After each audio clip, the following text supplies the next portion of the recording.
Alléluia, luya kutala, ah, mon maman, luya kumona, BV qui saluti vie, mon yaya. Allô, ne banda. BV qui saluti vie. BV qui saluti vie, n'était ma cam. Ma mission est bien, il y a sport, il y a musique, il y a théâtre, bagage, c'est le travail. Les gens qui aiment le travail, comme ça, ils ont tout qui savent. Ah, wa musalande. Basi pisi, basa bolingo, mi bali na ngaye. Toke na kwen, to sambi savon, to savone, to savone. Na kisabi.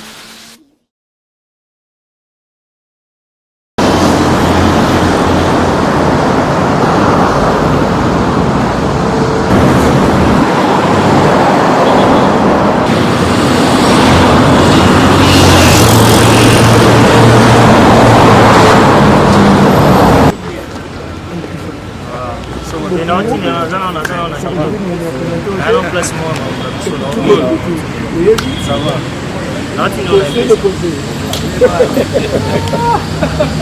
Ça va. Ah ouais.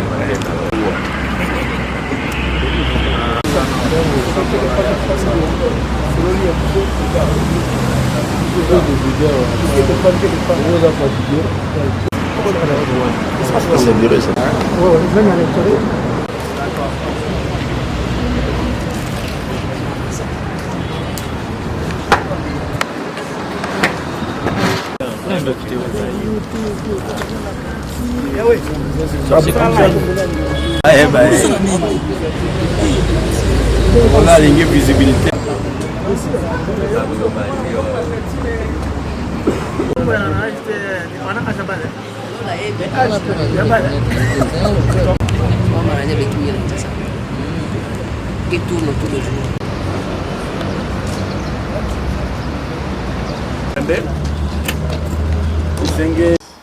Bon après-midi. D'abord, on s'excuse pour ces retards dû à... Comme je vous ai dit au début, à l'introduction, moi, ma mission dans cette équipe, c'est de restaurer au niveau de l'organisation. En tout cas, le président m'a confié le club pour les réorganiser au niveau des recrutements, au niveau de merchandising, au sein du club. Tout ce qui n'allait pas, maintenant on va essayer d'aller de l'avant pour mettre des choses en place qu'elles soient un peu sérieuses. Vous voyez? En fait, ne s'adresse pas qu'à lui. Vous avez demandé s'il a entre ses mains tous les leviers qu'il faut pour accomplir sa mission. Je voudrais vous rassurer que le comité se bat pour que les choses se passent dans les meilleures conditions. En fait, le club a des objectifs et ces objectifs sont à catégoriser à trois dimensions. Il y a des objectifs à court terme, à moyen terme et puis à long terme. À long terme, c'est que dans les jours qui suivent, le Daring Club aura 100 ans. Vous savez, le club a été créé en 1936 et en 2036, donc dans quelques années, le club aura 100 ans. Et un club de 100 ans, c'est un club qui est mature. Un club mature, c'est un club structuré, organisé, qui n'a rien à envier aux autres clubs, n'est-ce pas? Mais en attendant, il y a des objectifs à très court terme, c'est que nous sommes engagés dans des compétitions au niveau local et au niveau international. Et donc, nous avons besoin de restructurer, d'affronter certains défis qui se présenteront aujourd'hui et demain. On a besoin de recruter, on a besoin de réorganiser. Et pour tout cela, il faut quelqu'un qui connaît le club, quelqu'un qui connaît le milieu de football et quelqu'un qui a un rayonnement qui ne peut pas être remis en question. Et la personne qu'il faut aujourd'hui pour nous, et la personne clé aujourd'hui pour nous, c'est donc le manager général. C'était ça le petit complément que nous avions. D'expliquer ça. L'objectif à court terme, c'est quoi? Donc c'est les championnats là qu'on va commencer. On va essayer d'être parmi les 3 premiers. Et après, dans la compétition africaine, on va essayer d'être dans la phase des poules. Je pense que ça, c'est l'objectif à court terme. À long terme, il faut réorganiser les choses. Parce que vous savez bien, vous suivez bien les clubs, vous savez bien ce qui se passe ici. Voilà. Donc, pour les restes, je ne sais pas si les CGIP complété. Et par rapport au profil ou au nom, je crois que les deux sont liés. Le profil est lié au nom aujourd'hui. Par rapport au profil, il répond à tout ce qu'on avait eu, nous, à adopter comme qualification ou comme qualité, et aussi comme critère en fait. Et aussi par rapport au nom, je crois que dans le monde du football, aujourd'hui, le nom de Lukaku sonne très bien. Et il a fait ses preuves à travers sa carrière, et aujourd'hui, il va encore nous prouver de quoi il est capable comme manager général. Je crois qu'il n'y a plus de questions. Deux dernières questions. Vous le savez bien aussi comme moi, l'état du club. Donc nous, on est là, on est en train de travailler. Pour l'instant, je pense qu'il y a quoi, 4-5 joueurs qui sont plus ou moins sous contrat dans DSMP. Et ça fait un bon bout de temps qu'on est en négociation pour l'entraîneur, pour le nouveau joueur. Donc maintenant, on attend, on va créer des activités, chercher des sponsors qui peuvent amener de l'argent pour faire les recrutements. Mais en attendant, on a un grand problème avec nos anciens créanciers, les entraîneurs et tout. Donc il faut le payer, il faut trouver de l'argent, mais je pense que le président va trouver des solutions d'ici au grand maximum une semaine. Et après, on va faire des recrutements. J'espère que tout va bien se passer. J'espère de tout cœur en tout cas. Ah oui, mais merci pour l'autre. L'entraîneur, on négocie. Mais pour l'instant, on ne peut pas vous dire des choses qu'on n'a pas dans le main. Vous voyez? Mais je pense que pour l'autre question, j'ai répondu à votre collègue là. Vous étiez là, non? Quand je répondais. Parce que vous avez reposé la même question. Oui, Léonard. Ouais. Mais on essaie de travailler pour ça. Il faut être ambitieux dans le football, dans la vie en général. Il faut être ambitieux. Nous, on pense qu'on est capable de le faire. Donc, on va essayer de rendre le plaisir aux supporters et on demande encore à tous les Imaniens de venir nous rejoindre dans ces combats pour aller de l'avant. Vous voyez? Mais je pense qu'il y a moyen de faire des choses dans la bonne direction. Et je pense qu'avec le président, c'est un homme qui a de très bonnes idées. J'ai échangé avec lui pendant longtemps, pendant 2 semaines. Il m'a convaincu de venir intégrer ces projets. C'est pour cela que je suis d'accord. Mais n'oublie pas, je suis souvent à Kinshasa. Hein. Moi, je n'habite pas en Europe. Hein. Je suis souvent ici à Kinshasa. Donc, je connais un peu la réalité, tout ce qui se passe ici. Voilà. Ma réponse, c'est ça. Je voudrais vous dire un mot. Hein. Les supporters sont exigeants. Nous aussi, nous serons très exigeants à l'égard des supporters. Ben, d'abord, essayer de changer la mentalité des gens. Ça, c'est très important. Concernant Rojolu, ça, c'est une autre histoire. Des gens qui connaissent l'histoire, ils savent pourquoi j'ai arrêté avec Rojolu. Mais malheureusement, je pense que vous n'êtes pas au courant. Et je ne vais pas le dire ça comme ça sur la place publique, ça ne sert à rien. Vous voyez? Mais pour le Dering, on va travailler, on va essayer de changer de mentalité. On aura des réunions presque toutes les semaines avec des sectionnaires pour essayer un peu d'inculquer la mentalité aux gens. Et puis je pense qu'avec les supporters, on va essayer de changer ça. Des insultes, des machins et tout, ça a toujours existé dans le foot. Moi qui est là, j'ai joué il y a 30 ans dans cette équipe, c'était toujours comme ça. Mais on va essayer de changer quelque chose pour amener quelque chose de bien dans cette équipe. Ça va? Ok, merci.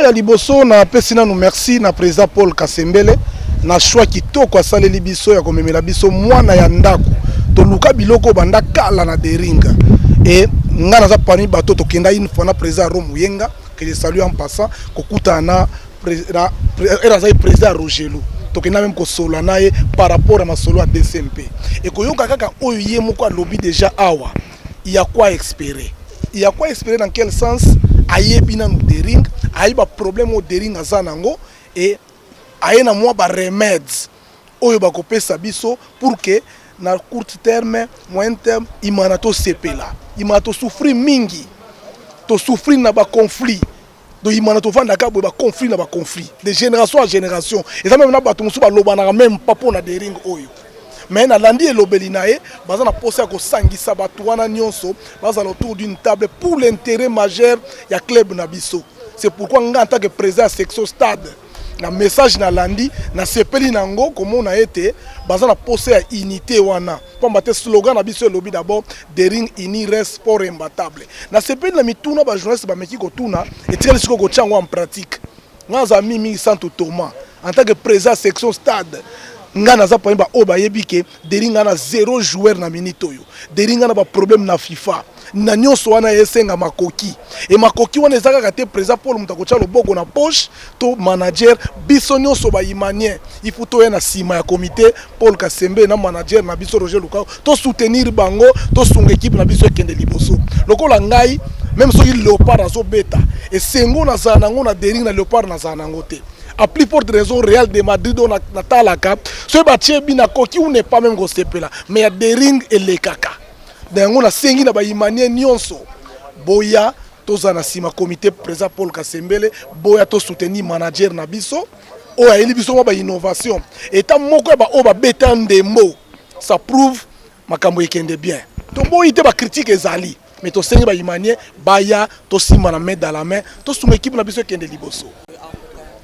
Maman obengi Rogelou wana la kisina no Roger Lukaku mais Dering eza équipe ya bato ebele Dering eza équipe ya Zina Dering eza équipe ya Shagi Dering eza équipe ya Junior Mata Dering eza équipe ya José Lobo donc Dering eza ya bato ebele donc on comparer Dering na Rogelou te Dering ezalaki ya Rogelou ezalaki ya ye moko donc okai même ko lingeza ati lelo neto mona ba ranger ezali akoyo linga pe atekine yango po eza ya ye mais Dering eza équipe ya bato ebele donc ça prouve que la minute oyo eza grand libulu grand zoko Dering et na ba puis wana ma yelo yaza nango muto abeta masolo abale muto asala déjà équipe na ye a plus forte raison une équipe ya munene lokola Dering na sengi na bato tout ba sous-estimer ba yeba ke avec Roger Lukaku na Paul Kasembele Dering to keliboso to ki même ba objectif ba ngomo ba signer ça prouve combien ba za déterminé ya ko koma nango tina suka et là ko senga na ba imanien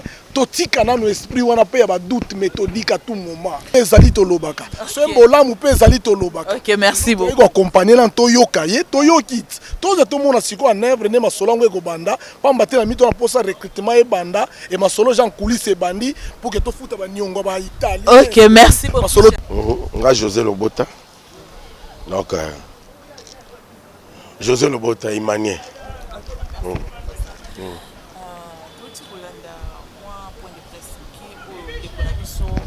Roger Assal par rapport na yo na ba promo Daring te bazana ngo na ndenge ye bazuye pour aya na kati pour écouter déjà ba problème. Est-ce que vous allez vous s'attendre à quelque chose d'arriver là?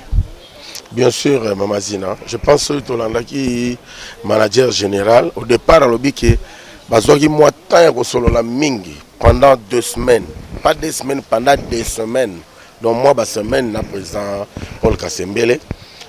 Donc Nandenge président est convaincre que aya et puis à l'obien bien avant la poto mais avant la mingi pe na potete avant Dakar c'est que ayebi makambo Dering très bien ayebi au news zolo kana Dering et puis c'est l'ancien joueur il y a Dering donc nga na niveau na nga na yebi alobi mingi te mais tant to na kati alinga ko fungola mwa muke alors ba que ce n'est pas le moment ya ko le makambo surtout parce que oyo na osala oyo na yebi na obomba yango et d'habitude to yebi que ba joueur africain to ana pese exemple ya Claude Makelele manager ne yaki papa na Yesukos Makelele même ba joueur européen même ba joueur américain tout le monde Messi papa na yazana makamna ye donc tant yi azana il faut comprendre que c'est le premier manager ya Romelu Lukaku na frère na ye donc yi mo azana manager ba joueur na ye ya ba bana na ye donc c'est une personne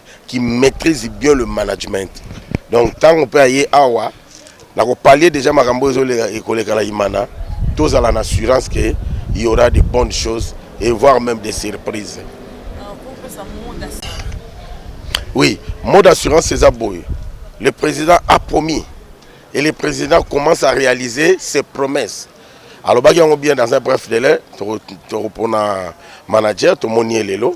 Alors, il y a bien, Magambouya Stade 24, Nassir déjà, 200 Talibosso Salami, même les techniciens, les Chinois, les Rotala, et là, on y a la place Wana. Makamoussou est belé. Alors, il y a bien qu'il y ait trop local. Place où il y a Imani, donc siège ya Imana. Où il y a permanence, ce n'est que des bureaux ya Imanande Zali Ao. Permanence, ça viendra après, d'ici quelques semaines. Tant que banda recrutement, on peut jouer au Bawandoya, on a la place Nini. Donc il faut comprendre que tout le monde a une divergence. Ça ne sert à rien de nous avons fait ça et ça nous a mené nulle part. Au contraire, nous avons eu le temps, il y a kokunda muke imana biso motina ndenge komi boy. Le wato ici déjà moto a une initiative ya kozongisa ko déterrer imana na niveau même il y a 3 cm et kotaki de façon que tout soit position comme monter topé sa confiance. Tout le monde a makamuke ngai boy onyoso wana eza ngona tina te mama. Et là ça dit que tous on a besoin de ring. Tout le bagage bien et puis tout le bien on lelo. Il faut manier boye baké tozonge la système ya robimana stade en groupe. Bozo yemba bokangenze là longo centimètre longo même chemise. Au bando tembo le volo côté azo beta ba pom tozo tambola na nzela tozo zonga. Lelo na yebisi même ndeko nanga famba avec club. Histoire wala et sili. OK, merci beaucoup. OK. Bon, polémique à Rogelou, ngana roko tangote. Ndeka yemo lobaki. Polémique à Rogelou roko tangote parce que Rogelou est équipe à Mouké. C'était le mot il a dit privé ailleurs. Donc il pouvait les manipuler comme il voulait. Mais Dering est une grande institution. Ils ont une structure, ils ont une norme, il faut recadrer, réorganiser. Donc les supporters sont calme. Ils sont attendus en classe. Moussala qui manager, ils attaquent. Azaya Lokota Boaka T attendez en classe, il vient professionnaliser les dérings. Tant que tu as la campagne, naïf saka batuke, tu as un candidat oyo, un seul souci naïe, ils ont perfectionnaliser les dérings clémoteur pembe. Donc makamo tout le monde na ba Real de Madrid, na ba Barça, na ba Manchester, ni to bando vivant on a dérings na minute. Donc ba supporters de partout vous allez beaucoup landa interview vous allez calme parce qu'il y a minene aux amitiés aux introductions donc chaque semaine événement aux ala chaque semaine événement aux ala donc bah supporter sinon vous allez calme tous vraiment déterminé mboula bah joueur bah kaimbi banani bah donc milelo na bangonyo c'est ici là donc les choses seront structurées et les gens seront surpris minga olobeza te plaisir ndele kebele. Non, pour le président Paul Ngano Bengaye et Tchéomo. Voici l'homme, et Tchéomo. Donc l'homme qu'il fallait, l'homme qu'il faut à la place qu'il fallait. Donc Moutou Azoya Kolongo la dering na gouffre au place des allégués. Donc à l'ongoli en autant tozo matat, toza na gouffre tozo matat. Même si on a surface, ce qu'il faut ton matat sous le colo. Donc bah supporters beaucoup la décider pour ma kamwa minene. Beaucoup sentir on a des rings, maillot a bien, structure a bien, lié moko entraînement. Imagine-toi à 87 ans et des rings à vagabond. Mais à 3 jours il y a pas un président qui a élu des rings à adresse. Donc tu as une adresse administrative, tu as une adresse sportive, place de bandosa entraînement. Mais ça te que vous avez 1000 francs, vous avez changu, ou y a ujana entraînement na ujana teza na shark te. Tout aux ans 1000 francs au foutu transport, et puis vous avez directement à terrain à 24. C'est chaque jour, c'est l'adresse officielle de Daring Clémentin. Moule Noka et Nokate, Boutou Tongo, tout ça l'entraînement. Donc, président Paul, les secteurs pour Nayo, Bisso, tu double le mandat, tu as la première, tu as changé, tu as continué statut de tu as changé 3 ans, il faut 5 ans. Je pense que c'est une grande première. Il m'a évolué à Cavaz Clos.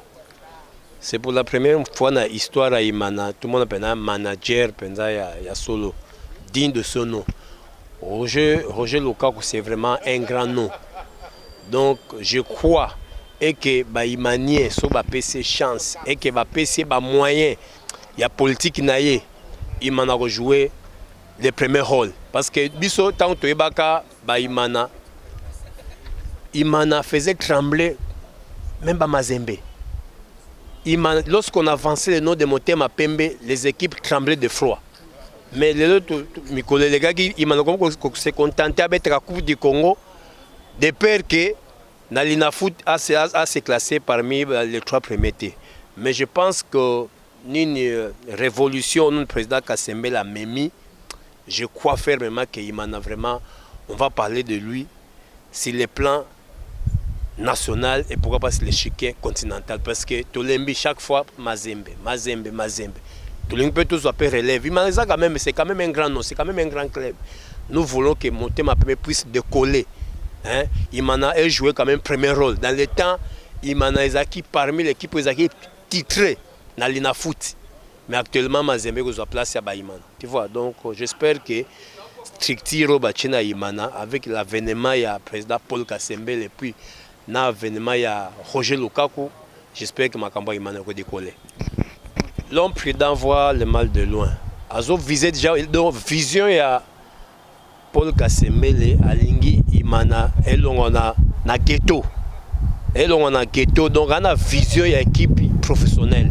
Donc, aucun des clubs presque nous sommes organisés. Il y a un manager qui n'a rien à voir avec l'entraîneur. Aucun Mazembe, manager Frédéric Tengazali, aucun équipe Moussou, manager Azali, mais bien manager à la Katena Iman. Donc, j'espère que l'Ikaniso Azua et puis c'est pas n'importe quel manager. Il a quand même le cas, c'est quand même un non en boko. Vraiment, l'Ikaniso a moni Zamala. Est-ce que Zobang il a été par rapport au climat il y a des simples? Ah, yango na Zobanga ti climat moko est-ce qu'on continue, est-ce qu'on koka parce que yé azoloba que non bien sûr que na vandia mais il faut sporter pour sporter soit ko ya ba sacha masuba et ba fingio mais j'espère que abotami na poto te quand même avec quand même mon mentalité ba congolais mais na ko senga na ba imane nyos bo décourager ba initiative a boité au lieu que boza mutu na côté na yé bo sangana.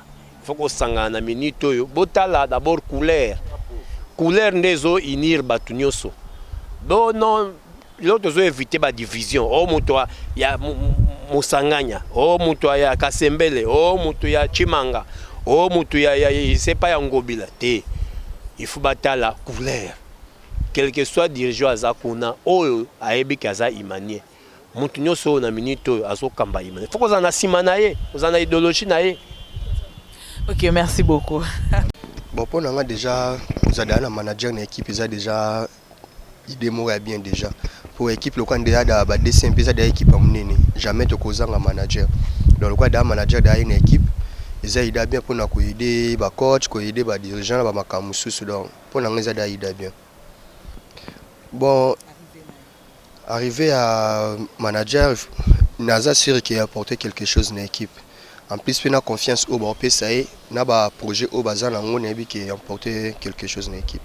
Ils ont bien été poignés. Ils ont bien parce qu'une équipe, tous à la rate qui tous à Kangana Ikoyo. Ou Kaikoya beta na Kaimbe. A pinda pe fa beta. Bon, mais tu fa beta, au peu à Oya, aux appels à posa au beta. Donc, autant on a une équipe, on a posandé Bolingo et Zala. Donc, so Ikoya Zate Kaimba beti, so Kaimba Zate a pinda au bon, mais aux années une équipe. Nous avons besoin d'un moment là qui 3 points quota na bolingo faut zalande. Bon, banadora toujours né dans le barat tous à la même morale. Donc année où yebi qui a monsieur Zaki Tobima parmi les 3 premiers. Tous ont la phase de poule dans la compétition africaine. Donc bozonga tous à l'année tous à la qui. Autre le toujours même morale. Tous à ini o les cas qui essaie les qui. Total la siko année au pour et ça la biso fait plaisir.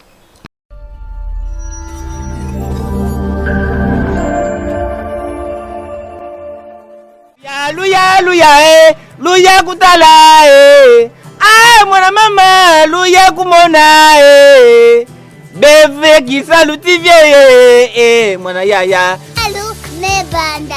BV qui salut TV. beve kisalutivie nde makamu Ma mission est bien. Il y a sport, il y a musique, il y a théâtre, C'est le travail. Les gens qui aiment le travail, comme ça, ils ont qui sale. Ah, wa musala nge. Basi episi, basa bolingo. Mi bali na ngaye. toke na kwen tosombi savon tosavoni